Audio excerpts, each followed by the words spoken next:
College football's regular season has come to a close, so it's time to look back at the top 10 games of the regular season. Starting at number 10, we've got Notre Dame at Miami. This game felt incredibly high stakes in week 1, and it aged like fine wine. This ended up determining a playoff spot all the way back in week 1. Now, Miami raced out to the early lead. Notre Dame battled back, but the Canes iced it late with a field goal. This one was really entertaining. What about Texas Tech at Arizona State? One of the best games in the Big 12 this season. The Red Raiders, favorites to win the Big 12, still undefeated at the time, went on the road against the defending conference champs, and the Sun Devils came ready to play. Despite being big underdogs, they took a big lead. Texas Tech battled back, but it's a clutch drive at the end for the Sun Devils that made this one an awesome game that ended with a field storming. We all remember this one. South Carolina builds a 30-3 lead by the half against number 3 undefeated Texas A&M, and yet the Aggies storm all the way back, almost erasing the full deficit in just the third quarter, and at the end of the day, they squeak out the win. South Carolina just completely lifeless in the second half.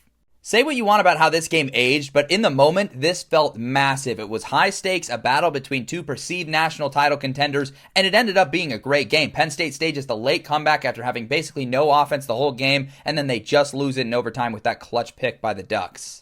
Ole Miss Georgia was an unbelievable shootout in the SEC, with the Bulldogs looking to avenge last season's loss to the Rebels. Ole Miss scored touchdowns in their first 5 possessions, and yet somehow Georgia just responded enough and just got enough stops in the second half to pull out a victory versus the Rebels. It was just complete cinema.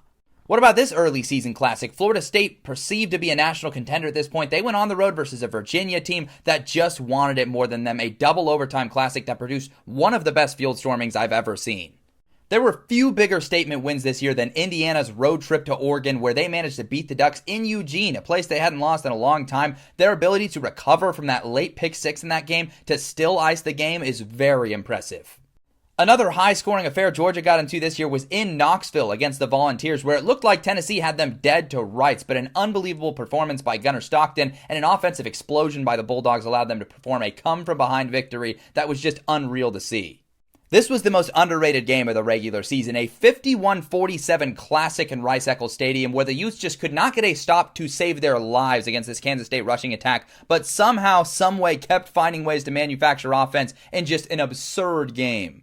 But number 1 has to be Texas A&M and Notre Dame. This Week 3 Classic had everything you look for in a college football game, including high stakes, a game that aged extremely well with the stakes that the game produced, signature moments for both sides, and then a botched extra point by Notre Dame that ends up costing them the game. Just insane stuff in this one.